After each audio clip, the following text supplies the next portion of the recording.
mysticism. So, well, what's mysticism?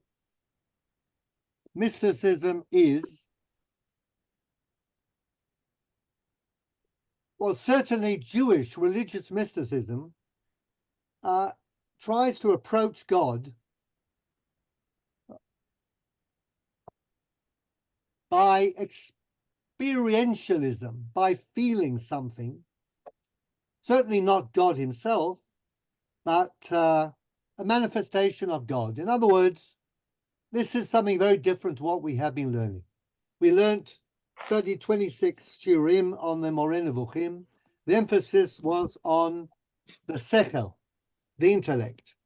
And now we are looking for something which is related to experience, that's going to engage our whole being, not only our minds, but our bodies and our emotions. So that's as much as I'm going to say. I'm going to add to that the Kabbalah is in fact stricter than the Rambam when it comes to God himself. God as he is beyond all human understanding, feeling, emotion. And in Kabbalistic language, he's called the Ein Sof. No.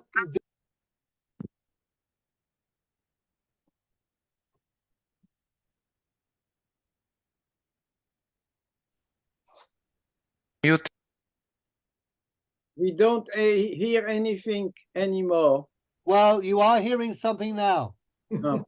Okay. Sof. Great. So Ein Sof. That's God as he is in his essence. We human beings can never get anywhere close to the Ein Sof. But there's a lot about God that we can get to. And this is what the Kabbalah does for us in general. What bits of God can we actually get to and connect with quite well, okay, as human beings? So, as I said, in that sense, the Kabbalah is a little stricter than Rambam. Rambam talked about the fact that we certainly mustn't attribute anything human or anthropomorphic to God, but the Kabbalah says there are parts of God or things that come from God that we really can understand, not only understand, but we can feel as well, and we can connect to. So this is, of course, going to cause a problem because how do we distinguish between the two? And is there a bright line? And does God have competition? And that's a fundamental question that has always bothered both the Kabbalists themselves and the critics of the Kabbalah. It also accounts, and I'm going to get to this later on, for a strange phenomenon called Christian Kabbalah. I don't know whether you know, but Christians in the 16th century took a great interest in Kabbalah. In fact, some of them do so to this day. And I'm going to throw out the name of a famous humanist Christian Kabbalist, Pico della Mirandola, very famous, but he had an avid interest in Kabbalah. Of course, he believed that somehow, if we can split God up into different parts, that might be very similar to Christianity. You've got the problem of the Trinity, Father, Son, Holy Ghost. God is one, but God is three. If you think about it, Kabbalah with its 10 Sfirot, with the Shekhinah, with the Kavod, well, is that some kind of God and other things? Is the chief angel? Who is the chief angel in the Jewish tradition? Throw me out a name. If I was to ask you, who's the chief angel in Jewish tradition? Gabriel doesn't cut, not the pickle I'm looking for. Looking at something that translates well into Greek, actually. Metatron. Metatron. Was that you, Jean? No, it was me, Jack. It was who? Jack. Jack. Ah, wow, our host. Metatron, very good. Now, what does Metatron mean in Greek? Meta. Meta is above, the best. And thronos is throne. He's above the throne of God. Metatron. Metatron can do all sorts of marvelous things. What's the gematria of Metatron? Let's play Kabbalah. What's the gematria of Metatron? Mem, tet, tet, resh, vav, nun. Get your pencils out. Mem, tet, tet, resh, vav, nun. Is how much? 990. Shmuley, you're out by 600 at least. 258, 264, 200, 314. Debbie got it, 314. And what's the gematria of Shaddai? That's easy. Shaddai, 314. 314. Metatron, Shaddai. I could tell you that according to the apocalyptic literature and early Merkava literature, we'll talk about these things as we go. Metatron started out as a human being called Dayan Erentroy's, late Dayan Erentroy's first name. Hanoch. Chanoich. Chanoich, or as we know in non-Jewish circles, the book of Enoch. There are various versions, the Slavic version, the Jewish version. But what does it say about Chanoich? What happened to him in the book of Bereshit? He didn't die.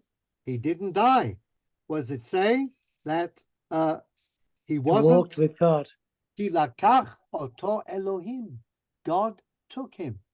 In other words, there's already a mystery. And here we're kind of expanding. We're talking about matters mystical. We're talking about a pasuk in the Torah that's very hard to understand. What does it mean? What's the Torah trying to tell us? Mickey, you look perplexed when it says in book of Bereshit, V'chanoch einenu ki lakach oto Elohim. What did God do? Where did he take him? What did he do with him? What happened? So, when you start to look at the Torah and Chazal, there's a lot of mystical stuff going on. And there is, if you like, potential competition to God. And from here, of course, you can understand why there was a lot of opposition over the years to all Kabbalah and to practices which seem to indicate that there might be, as I said, a competition to God. So we've touched upon a very important point about the entire Kabbalah, not on the Zohar only, but on the entire Kabbalah. And we're going to work around these things and see how much we can understand and educate ourselves in the world of Jewish mysticism, with a focus eventually on the literary document called the Zohar. Now, since I began this way, I'm going to continue this way. And I'm going to say that we often don't pay attention to passages in the Torah or in the Talmud, which are quite kind of overtly mystical. We generally tend to avoid them. As I said, not too many rabbis give their sermons about the verse Vayitalech Chanoch et Elohim ve'inenu ki lakach oto Elohim. But think about something much more close that we read every Shabbat Chol HaMoed. That's a Chol HaMoed Pesach, the Chol HaMoed Sukkot. What we read, an encounter between Moshe and God. Now, Moshe asks a very simple question. Well, he says, Hareini na et kavodecha. Show me your glory. What does Moshe want to see? Well, kavod. Panim. What's kavod? Well, it could mean kaved, a heavy thing like a cloud. And we know that the cloud of God came down from time to time. But then kavod is a lot more than a heavy cloud. Kavod means honor, glory, the glory of God. What is the glory of God? So, Rashi and the Targum say means the Shekhinah. the Shekhinah, which is the way that God dwells in the world. Is that different from God himself? Well, if it was not different, why would we have a different term for God and for Shekhinah? So Shekhinah is different. But on the other hand, it has to be the same. So what is the Shekhinah? What is God? And why is the Shekhinah called Kavod? Does Moshe get to see God's Kavod? Answer me, please. No. No, he doesn't. Yael's shaking her head. Why not? He only gets Well- to see the head. Back. He God saw the said you back can't- only. You can't see me and live. But then, what does God do? Hallelujah. He puts him in a cleft of the rock. He sees his And- back. He sees God's back. Marcel, what is God's back? He sees the tefillin. The knot of the You've tefillin. learned Rashi. He sees God's back knot of the tefillin, just like we wear tefillin, the men do anyhow, some women perhaps, and it's sitting in the little hole at the back of the neck. Does God wear tefillin? Two pairs. Does he have a body? Debbie suggests he might do Rashi and Rabbeinu Tam. Well, I don't know about that, but what's going on here? So we have a patently, thank you for the illustration, Shmuley. We have a patently mystical chapter section in the Torah. How are we going to understand this? On the one hand, we believe that God has no body, no connection with anybody at all. God is everything and encompasses all. At the same time, we hear about his face. Ufanai yelefu. Then we read that you cannot see his glory. And then we read elsewhere in the Torah that the glory comes down on the Ohel Moed. So what's the relation between God and his glory and his Shekhinah? And does he wear tefillin? Okay. So these are very good questions. And do we have answers for them? Well, not yet. But we may proceed and we may get some answers. Whether you like them or not, I don't know.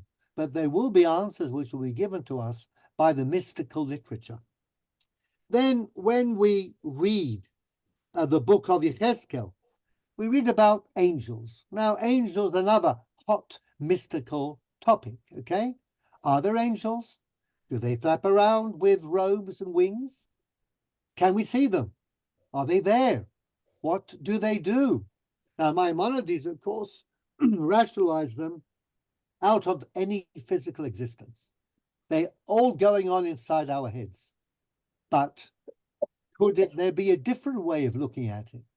When we open up the book of Yechezkel, and we're going to do that on Shavuot, that'll be our Haftarah, we'll read about groups of angels, Kruvim, Srafim, Chayot, Ofanim.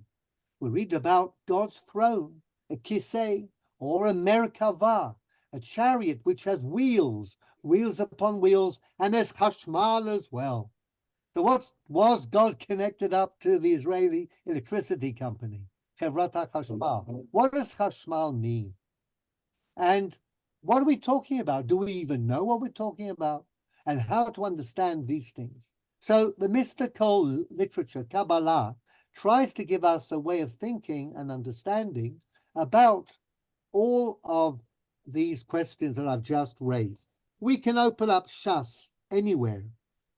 In fact, we can read passages that describe Metatron. Okay, Gemara Chagiga says that Elisha ben Abuya, remember him? Was Elisha ben Abuya a hero or a failure? An anti-hero? Unmute. Both. Gum the gum. Gam It is failure. the gum, interesting. But according to the Maaseh Pardes, what was he? I don't want any gum now. We're not in Venice. We're not in a restaurant on the canal. Okay. What we want is the pshat in the Gemara. According to Masechet Chagiga, was Elisha ben Abuya a good guy or a bad guy? Bad guy. He was a bad guy. Okay. And the Gemara in Chagiga Tetvav says that Elisha ben Abu Yara et metatron shenitna lo reshut lashevet. He was sitting and he was writing all about Israel. And Elisha ben Abu says, look, I learned from my teacher. Who was his teacher? Rabbi Meir. Rabbi Meir, that in heaven you can't sit. There's no sitting, no standing, no eating, no drinking. There's no competition, there's no back, there's no front, nobody gets tired. Perhaps Metatron is equal to God, and that was his heresy. Dualism, okay? So, what's going on there? And remember, that Gemara, the 4 candidates for the Pardes, Brian, this is your question, Pardes. They were told when they see a certain something not to cry out a certain something. Do you remember what? Mayim, mayim. Mayim, mayim. Don't say water, water. What has got to do with anything? What's water? Why is it there? Who understands this Gemara anyhow? So we're going to try and solve a lot of these problems, at least according to the Kabbalah, which thinks that it does understand. Now, I could continue with many, many illustrations, just a couple more. There's a famous song, Tanya. Madeline, you may know that song. Which rabbi is mentioned there? Do you remember? But you have to unmute, otherwise we can't hear you. Unmute. Mr. Kohen Unmute. Gadol? Rabbi Yishmael ben Elisha Kohen Gadol. Press the space bar. Okay, so we have Rabbi Yishmael ben Elisha Kohen Gadol, Tanya, and what is all that about? Who's sitting on the throne? Who's sitting on the throne? Akatriel. Remember? Akatriel, Elohei Tzvaot. Yeah. If you start to sing the song, Mordechai Friedel, Avram Friedel, I think, sings it, right? Okay. Mickey, do you remember the words? I hope you don't want me to sing now. You can say the words. Yeah, Palmer, you can sing now. No. Neither, no, I'm not good in citing, neither in singing nor in citing. Okay, anyhow, we see Rabbi Shmuel ben Elisha is going into the Kodesh HaKodashim. He's the Kohen Gadol, and he sees a Katriel sitting on the throne, and he says, Katriel, Elohei Tzvaot says to him, Elisha, Yishmael b'ni barcheni. Yishmael, my son, bless me. God is asking for a blessing from Madeline. Now you are unmuted. You know that song, right? You'll have to remind me. Was it in the Eurovision last week? It wasn't in Eurovision. I was in Eurovision last year. Right. And if you believe that, you'll believe anything, of course. Anyhow, you can put it on afterwards. Here it's in YouTube. It is on YouTube. Do you want to play it then? No, I don't want to play it, but it's got the words. The words, I will read them out. Okay. Avram Fried, actually it's Gemara Brachot. Tanya Amar Rabbi Yishmael ben Elisha, פעם אחת נכנסתי להקטיר קטורת לפני ולפנים, וראיתי הקטריאל, יה השם צבאות. Is that correct?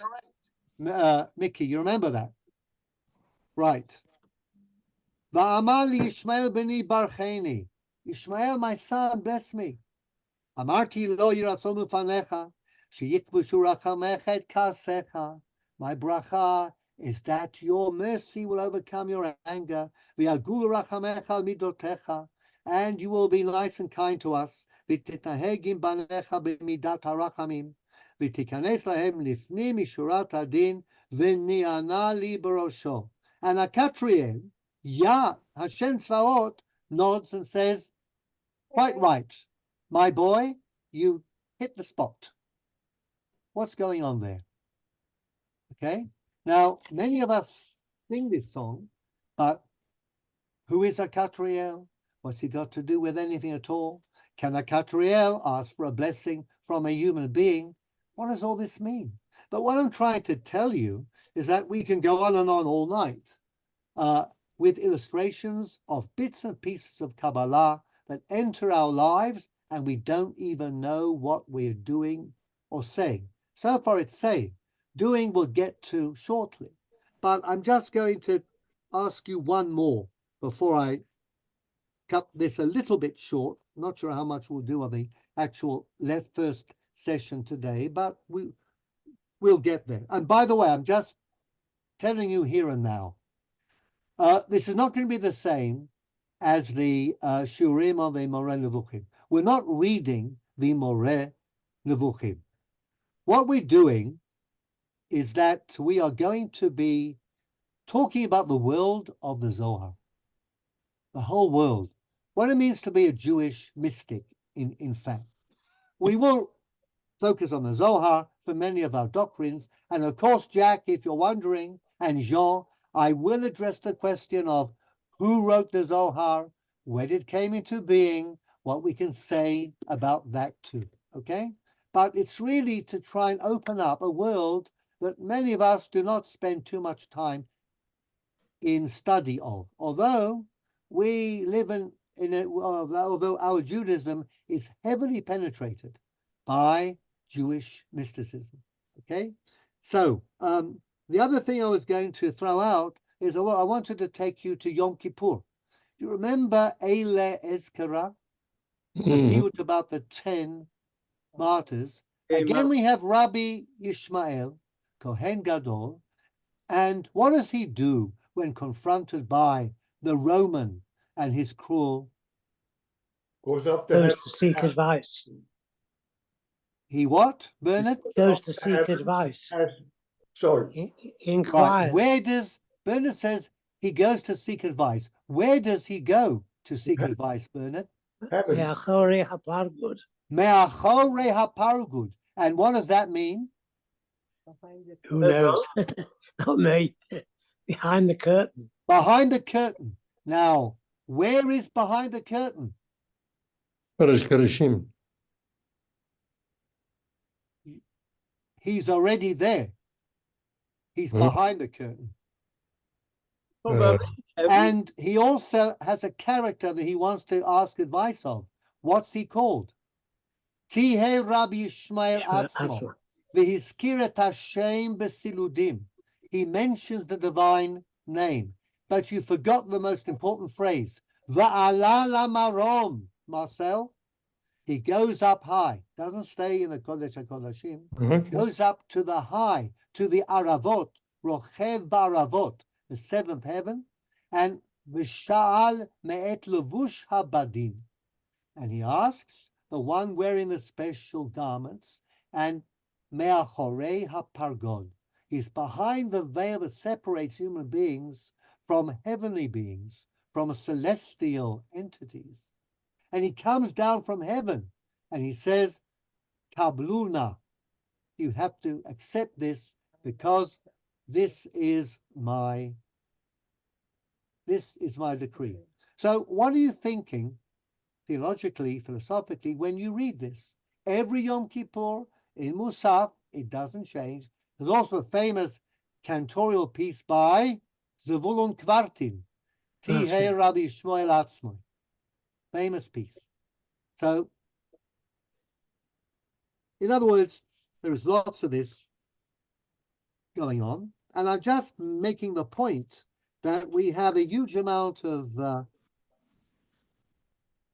mysticism in every way we touch. In the Torah, in the Nach, angels, prophecy is a mystical experience, and the Agadah and the Talmud and the Midrash. By the way, let me ask you a question. Men, when you put on tefillin in the morning, do you take out both Shel Yad and Shel Rosh at the same time? Or do you take out the Shel Yad and leave the Shel Rosh inside your tefillin bag? What do you do? Feel free to answer. Yad and then Rosh. And would we dream of taking them out at the same time? No, we dream, but we don't do it. No, you don't. You're taught it. Did you know that this is a purely Kabbalistic idea that the Bet Yosef, Rabbi Yosef Karo, learned from Rabbi Joseph Gikatila, Now, Joseph Gikatila, we will learn about, the famous 13th century Kabbalist, one of the best. Okay? Now, it's his practice, and Bet Yosef, Rabbi Yosef Karo, who was also a mystic, he cites him as the authority, and we are all petrified of taking out the Shel Rosh either at the same time as the Shel Yad or before. Okay? Or let me ask you another question. Okay? When do we do Kiddush Levana? When do we bay at the moon, as it were? How many days after Rosh Chodesh? Minimum of 3. 3. And what do we often do, which is more than 3? After Shabbos. 7 days. Where does the 7 days come from, Marcel? That's the Hasidische meaning, no? Exactly. Well, he says it goes back to the 13th century. Rabbi Yosef Gikatila, a Spanish Kabbalist, and the Bet Yosef cites it. Finally, I'm going to ask you something very easy. What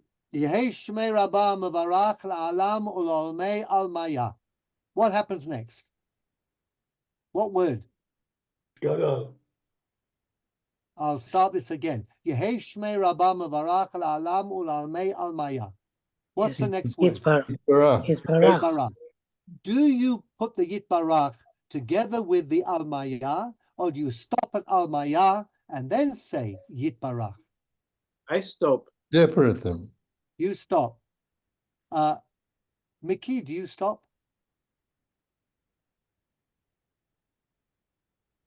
Yes or no?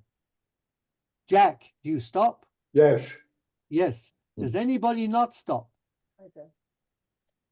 Debbie says she doesn't stop. She connects the Almaya to the Yitbarach. If I you do were as to well. go to a Hasidic minion, Bernard connected.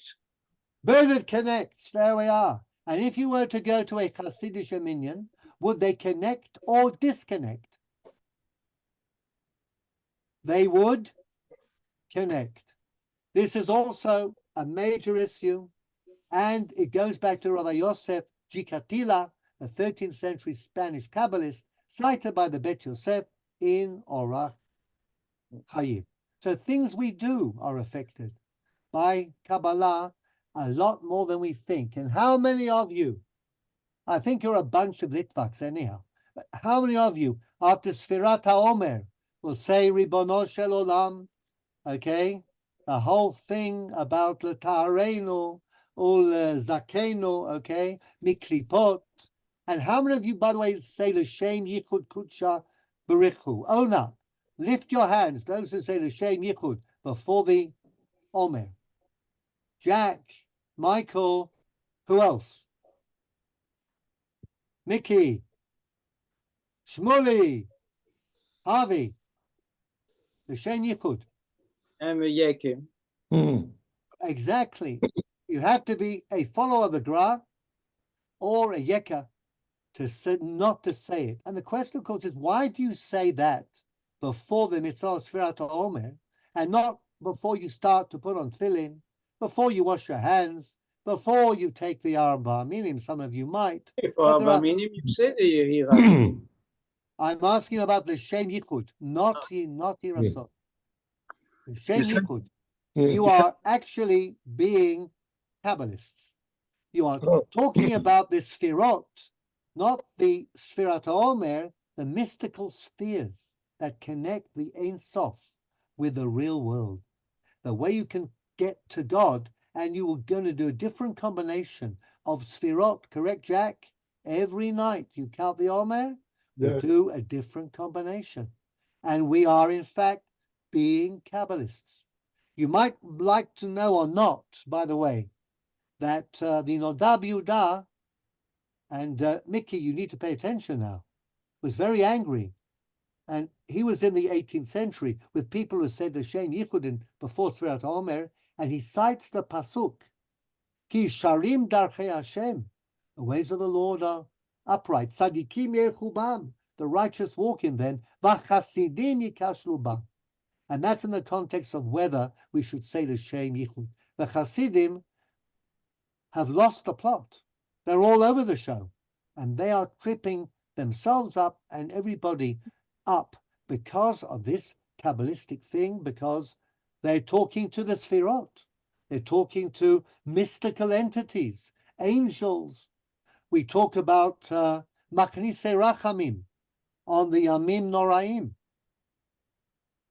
Do we say that? Jean, of course, says no. No. But how many I of you have don't fallen say- into the trap? It may be a great thing, Machnise Rachamim, especially since we have such a great tune. Machnise Rachamim.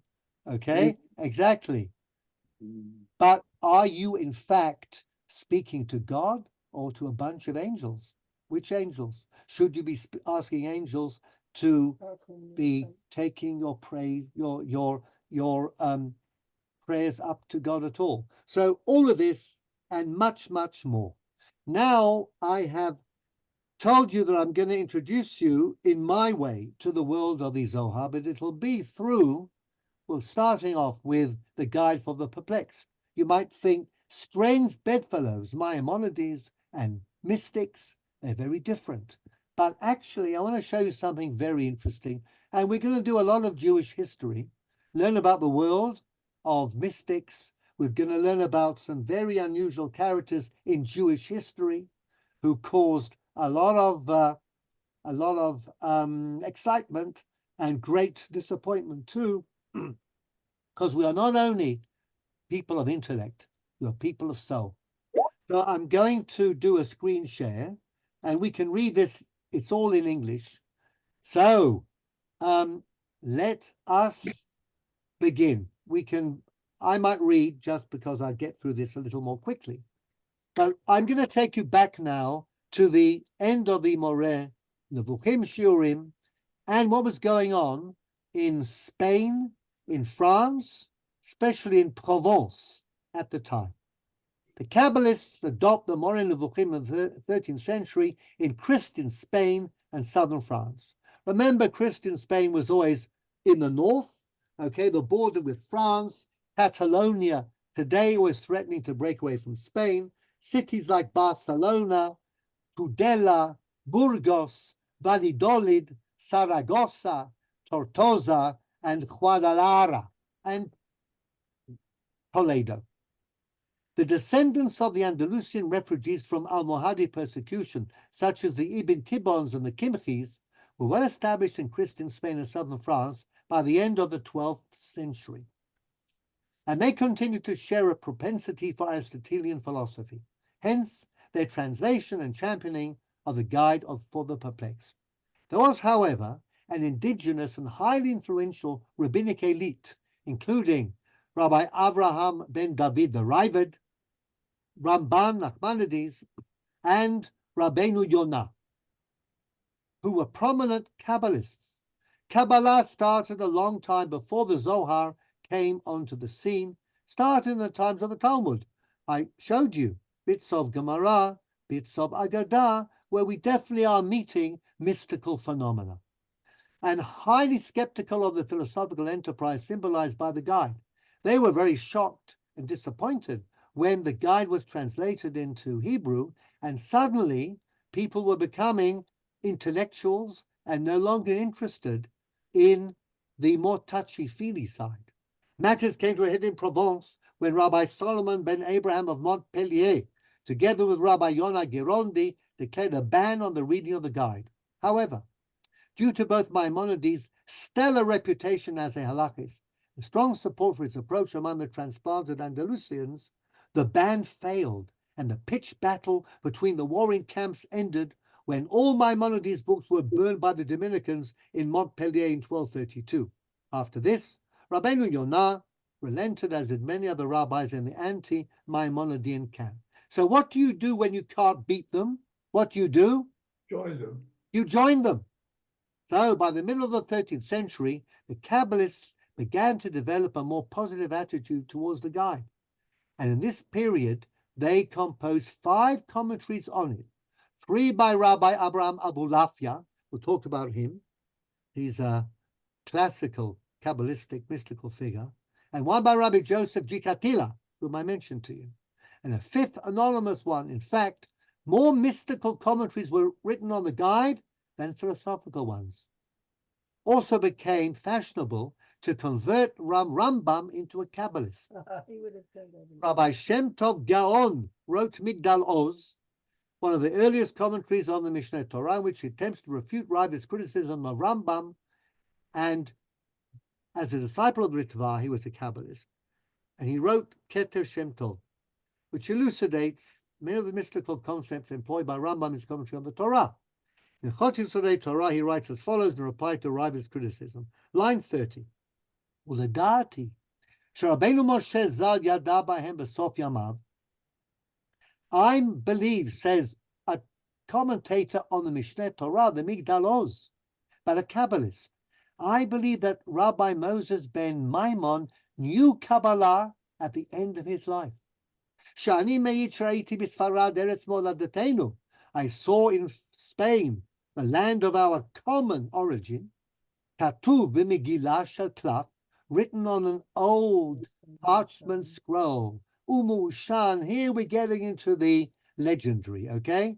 Anybody who finds an old parchment scroll knows there's going to be something very mysterious and startling. And this is the language. Ani Moshe Bereb Maimon, Kishiradati lechedrei Merkava. When I went into the rooms of the chariot, I understood Maaseh Merkava, Yechezkel, that there is a chariot with ofanim, and with chayot, and with galgalim, and with chashmal. Binoti binyana ketz, I understood the end of the world, and the rest of the klaf, krovim hayu dvarav lidivrei hamukubalim ha'amitiyim. It all begins to sound like Kabbalah. Sheramaz Rabbeinu Gadol Haraban Zal bitchilat perusho laTorah. It fits in with what Ramban said at the beginning of its Perush laTorah, a lot about Derech HaEmet, about Kabbalah. Gam ra'iti tshuva acheret mimenu. We need shnayim edim, two witnesses.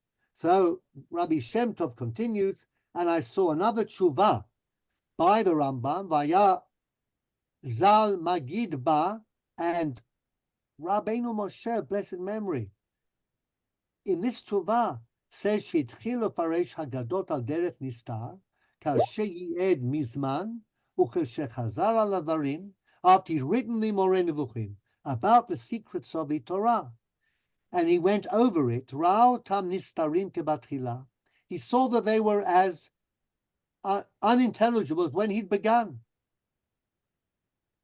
לא עלה בידו פרסום בהם אלא כמעתיק מלשון ללשון, וכי מדומה לו שטבע אלה נסתרות להיות נהדרות מלפרסם השם פעם סיני בקודש, וכך לא גמרם וגנזם. He then interprets them Kabbalistically, but he hides and disguises that whole Kabbalistic enterprise. Let's have line B.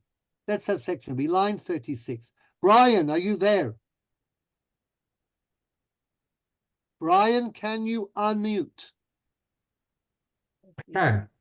So can you please read line 36? A legend appeared.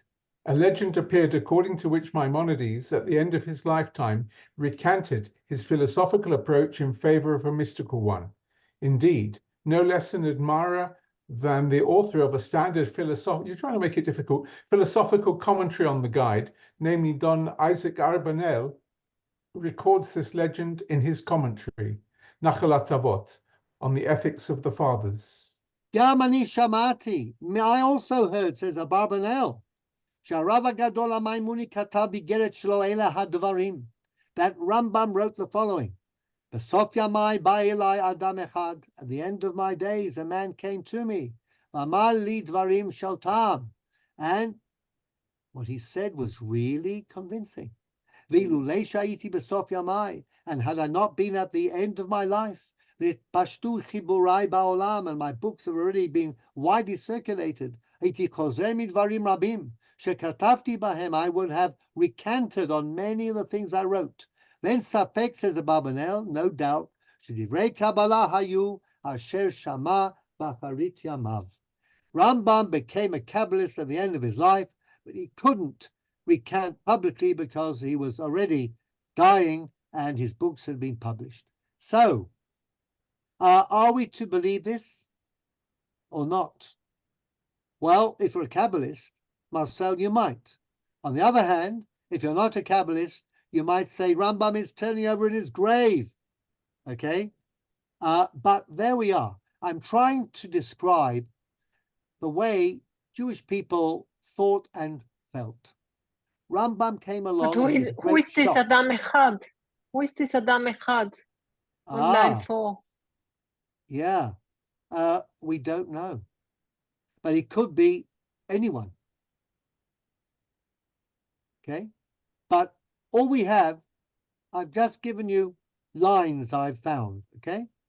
What I'm saying is that these lines are a result of a desire to bridge the gap. 13th century, Provence. Lot of Kabbalah. Rambam is translated by Ibn Tibbon into Hebrew. People start to read and they become Aristotelians. Everything is intellectual. Everything is an allegory. What happens then? People aren't singing. They're not together with Avram Fried anymore. They're studying physics, chemistry, astronomy, Latin, philosophy. They're not going to shul, jumping up and down. They're not beginning to get into a trance and feel the presence of God. And then they forget to daven mincha, forget to daven mariv. I should say they forget to daven mariv first because it's a reshus. They forget to daven mincha, and we know what happens. So what do we do? Well, my thesis is that we actually don't beat them, we join them. They tried a cherem, we learned about that. Try to ban, but you can't ban a book because you can't abolish ideas, can you, Brian? You're saying that they changed ideologically or almost politically? I'm saying that they made sure that the Moreh Nevuchim becomes a Kabbalistic work. Commentaries on the Rambam's Moreh Nevuchim, and it's not difficult to see how, okay? Rambam is not very clear nor forthright. He says he's going to speak in riddles, okay? And he won't make things crystal clear. And you have to find out. So you can give that a tweak and you can put Kabbalah into there. We haven't read those Kabbalistic commentaries, but I've shown you how this change took place. The Kabbalists actually hijacked the Guide for the Perplexed, okay? And you have to explain why. So you can say, well, you know, though it seems very non-intuitive, at the end of his life, the Rambam was convinced. We brought him over. Now, you can't attack the Rambam, call him a heretic, really, because he's the Rambam, because he wrote the Mishneh Torah. And that's what we always come back to. So whilst there was a strong reaction at the beginning, we now say, you know what? It's okay. Rambam agrees with us, okay?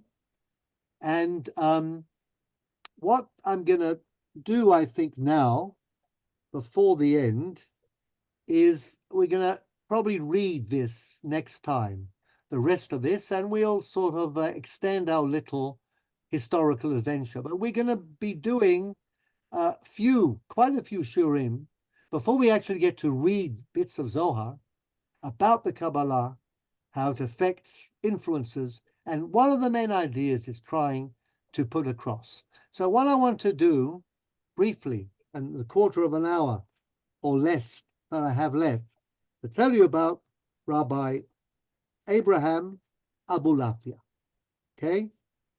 And we will begin. Rabbi Abraham Abulafia. So I'm going to take the screen sharing off. Okay, stop the share. And we will continue with the next bit, which is on Kabbalistic techniques and the early Kabbalistic literature, the Hechalot and the Merkava literature. Talk about Gematria, Notrikon, Tumura, and Serufei Shemot, combinations of God's name. But in order to make this, I think, quite exciting, I want to tell you a little about a Kabbalist we're going to speak a lot about next time, Rabbi Abraham Abulafia. Now, I am betting that nobody has heard about Rabbi Abraham Abulafia. Am I proven wrong? Unless he was a bakery in Yafo. Thank you, Brian. Okay, no, not the bakery in Yafo. We're talking about Rabbi Abraham Abulafia, the son of Rabbi Samuel Abulafia, 1240 until 1291. Now, he's born in Saragossa in Spain. He studied with his father, Rabbi Shmuel Abulafia. Family moved to Tudela. And young Avraham Abulafia is a feeling Jew. He's not Bet Midrash, philosophical type, really. He's interested in everything that's going on. He ponders over Jewish life and the tragedy of Jewish life in the Gola. 13th century Spain was not a very hospitable place, the Catholic part of it, for Jews. So he's a young man, he's passionate, he's involved. How can we solve the Jewish problem? It's not new, the quest to solve the Jewish problem. So off he goes to Eretz Israel to find the river Sambation. What is the river Sambation? Now, you should know this. Gehinnom. Well, what? In Gehinnom, isn't it? No, it's not in Gehenna, certainly not. It's The Gan Eden. tribes, Was it 10 lost tribes. 10 lost tribes, and Debbie said it stops flowing on Shabbat. 6 days a week, Sambation, which is somewhere in the east, is a mighty river throwing up rocks and stones. You cannot cross it. But on Shabbat, it's as meek as a kitten, okay? But the 10 lost tribes are on the other side. So 6 days a week, they can't cross it. Shabbat, they can't cross it because they don't cross rivers on Shabbat in Sambation land. So 10 lost tribes. And what idea does young Avraham have? He says, you know what? 10 lost tribes are a lot of soldiers. And what happens if I go to the Pope and I convince him to, make an alliance with Christian armies, and I believe that the 10 lost tribes are going to be able to cross the Sambation. It's becoming weaker, and we'll be able to make a combined force, and we'll be able to take on the Turk, the Muslims, the Ottomans, and we'll be able to conquer the Holy Land, and then the Jews will get a sovereign state in the Middle East in the 13th century. You'll solve your problems because you're always having to fight hard to keep the Muslims from destroying the Crusader kingdom or whatever there was that was left of it. So he was on his way, okay, to find the Sambation, but just at that time, there was a battle, the Battle of Ain Jalut, between the Mamluks and the Mongols, and he couldn't get anywhere at all. There was too much warfare going on. So he goes back to Europe and he settles in Capua in Italy. Okay? Now, does the name David Haruveni mean anything to anyone here? David Haruveni. I'll try Shlomo Molcho. Yeah. He was a lawyer. Shlomo Molcho, a street and a lawyer. The street is right, the lawyer is absolutely wrong. I want a 16th century Shlomo Molcho. David Haruveni. Never heard of these guys. Yes. Tzvi. Who? We ate Shabsai Tzvi. All right. Shabsai Tzvi came afterwards. Okay, these are the 1530s. I'll tell you very briefly.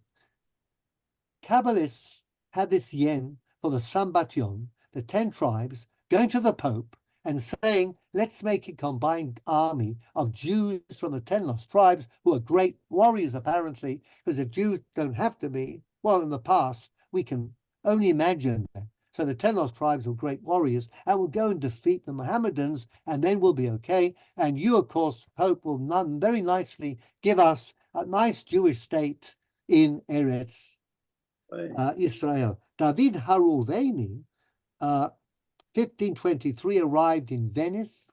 he managed to get himself. I mean, he was an amazing PR man. He had special clothes. He spoke in a special way. He said he was the brother of King Joseph, the king of all the 10 tribes. And he looked very dark, so had the part, but he had robes with Kabbalistic symbols. He had a banner and a flag that was made for him by very rich Jews who were convinced that the proto-Mashiach, Jack, you're right, had arrived. He had an amazing career. They got a cardinal, Egidio Antonini, who was a Christian Kabbalist, to secure an audience with the Pope for David ha-Ruveni. There's a story I'll tell you about the Cardinal Egidio Antonini, because he had a rabbi live in his place for 13 years, rabbi, his wife, and 12 children, to teach him Hebrew and Kabbalah.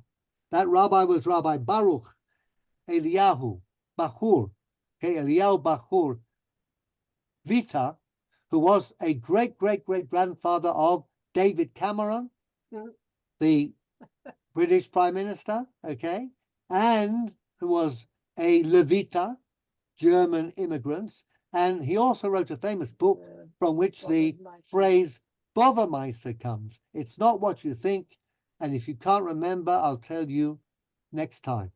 But the Cardinal gets the interview, the Pope listens, he sends Roveno off to King John of Portugal because he says, you know what, you want a maritime power.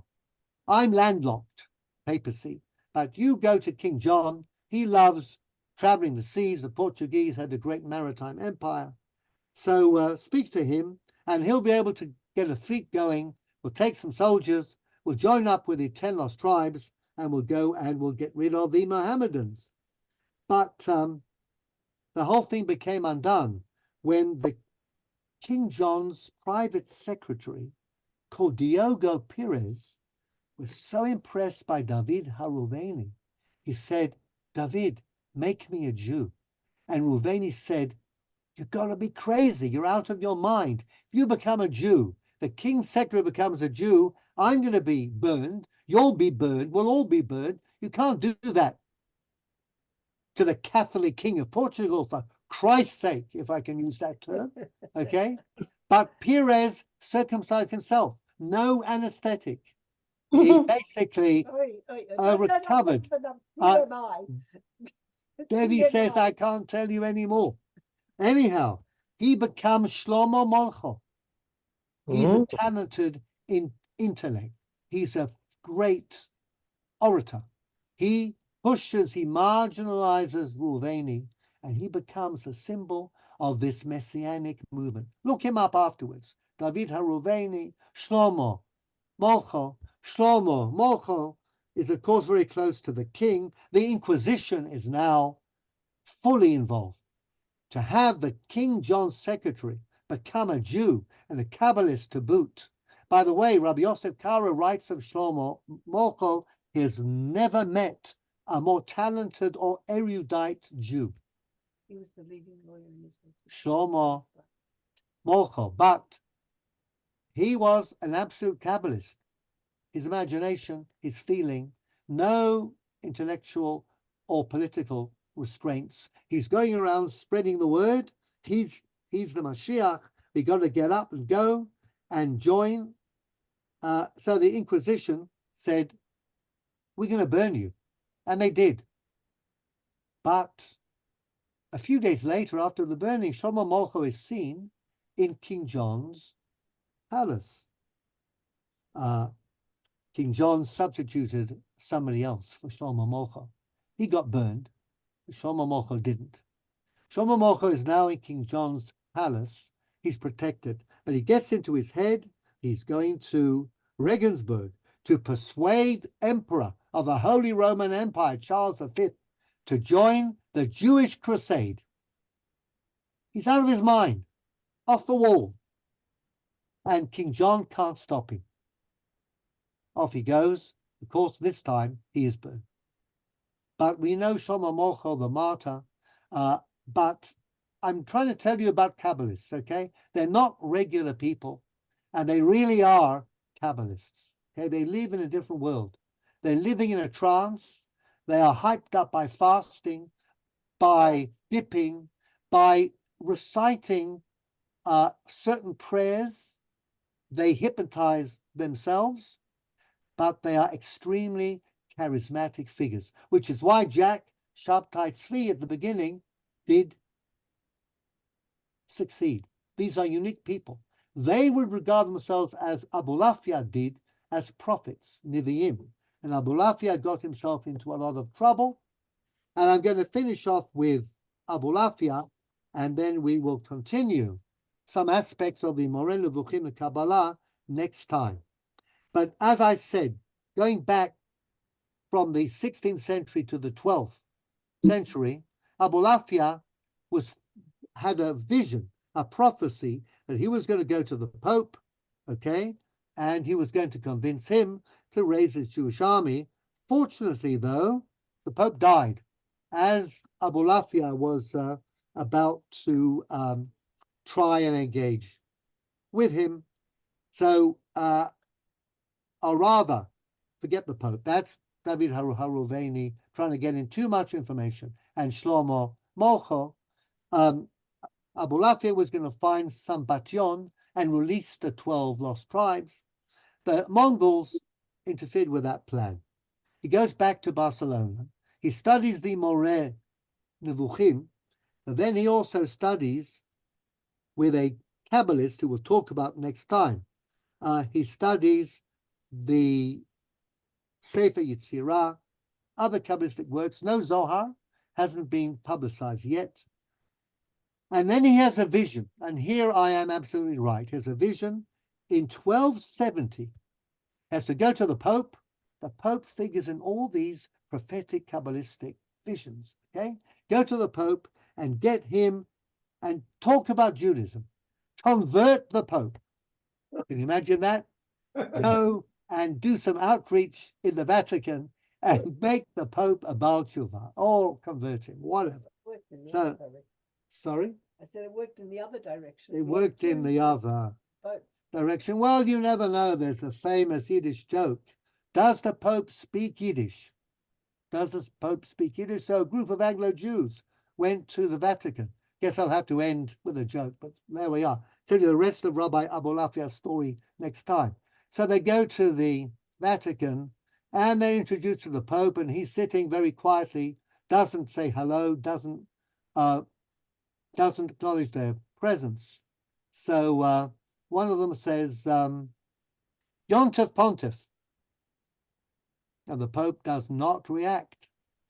And then they try something else, and they say, Vos is Nayas Pius. Now, what's new, Pius? No reaction. So one of these Anglo-Jews, probably from northwest London, okay, takes out a cigarette, starts to smoke. The Pope lifts up in his head and says, Shabbos, Shabbos. So anyhow, but whether, Abulafia could convert the Pope or not, but I mean, he had a prophecy. He was going to do something for the Jewish people.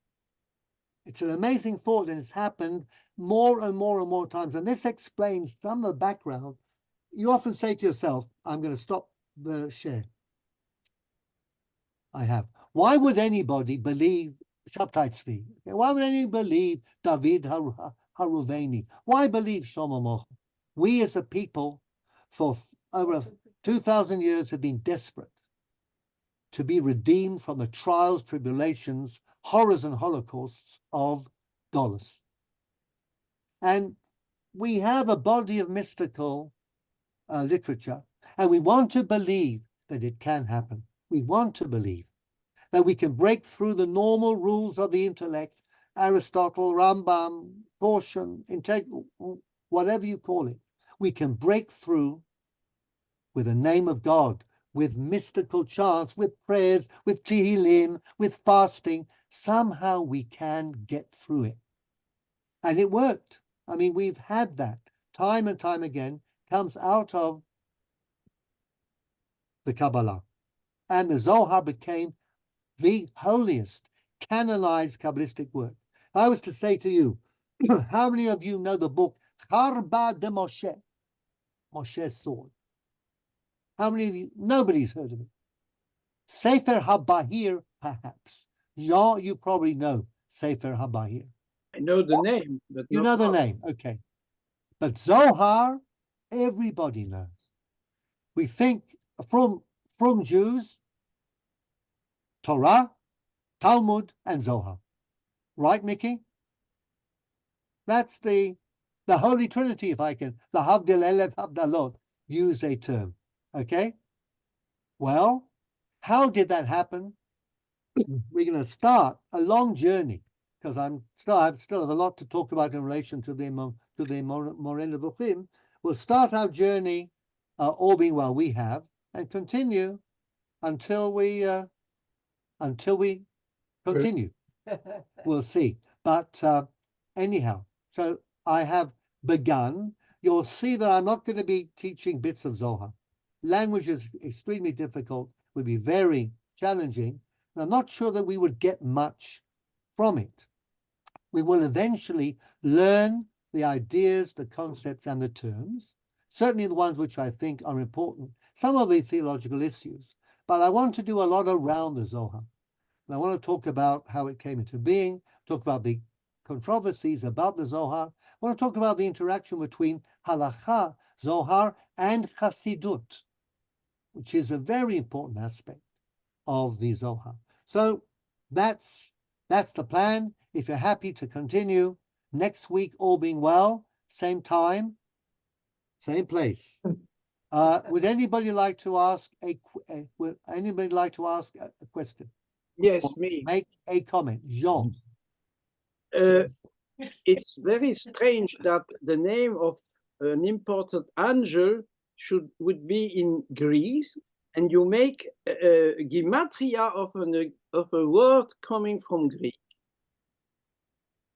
In Kabbalah, everything is possible. But I could say to you, Rabbi Yanai says, what does the Torah term Prietz Hadar mean? What does he say? Hydra. Belashon Yevanit. And let me tell you something else.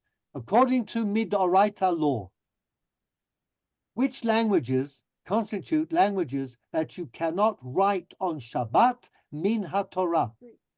Hebrew and maybe Greek. Hebrew and Greek. Okay, so there we are. There's a lot more to it than you think.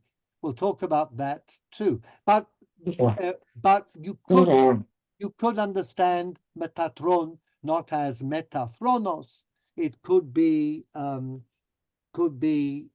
to do with well, you know, I'll give you a little more Metatron lore next time. But it can't be Metatron. It is Aramaic. So the question is, but you've got a very good gematria there. Yeah, but Gematria if it has was, no limits. If it was Metathronos, it'd have a tough, because TH is always Do tough. you And think? then the gematria wouldn't work. Do you think that they were following that rule when you read about Metatron in the Babylonian Talmud? Of course not. And they did it because the gematria actually came as the reason for spelling it that way. Okay? So there we are. What is the pshat of that? You mentioned. Pshat. Yes, what okay. What There is a lot of stuff about who Metatron is and was. As I said, he was Chanoch, but it could be the Shomer Hashar, the gatekeeper. Okay, and they do it using some very funny words in Aramaic. Your job, Jean, for next time is to give us all the possible origins of the name Metatron. Okay. Never. All right. So we have some. How do you say homework in French? Travail. Vous avez des travail pour les semaines. Bravo pour la semaine prochaine.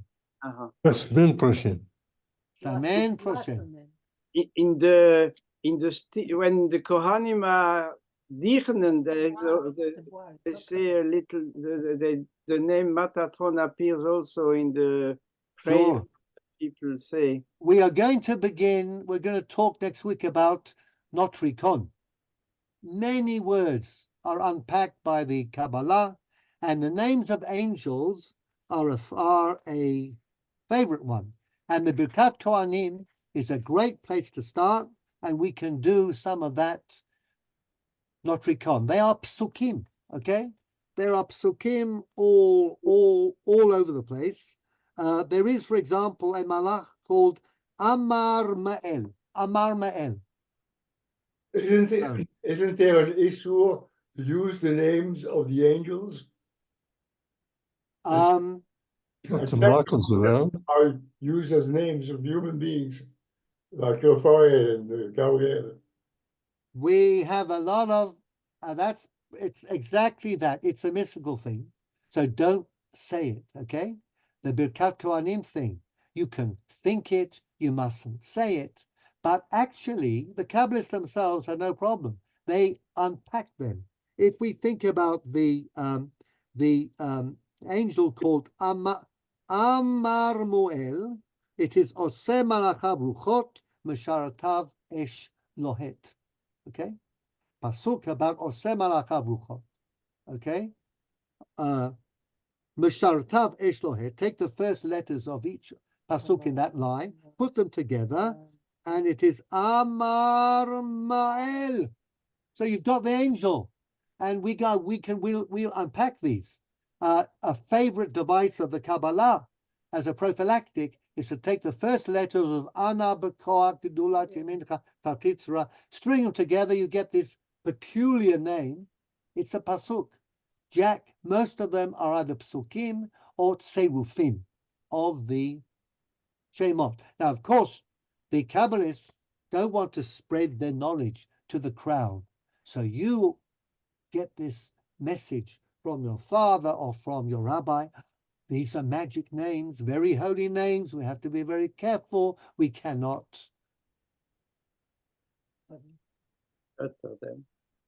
utter them, but they're all based on something. Okay? So I think I will bid everybody a very good night. Happy to continue sharing our world of the Zohar. And as always, we end with a prayer for Besorot Tovot and all the best for us and for Klal Yisrael. Bye for now.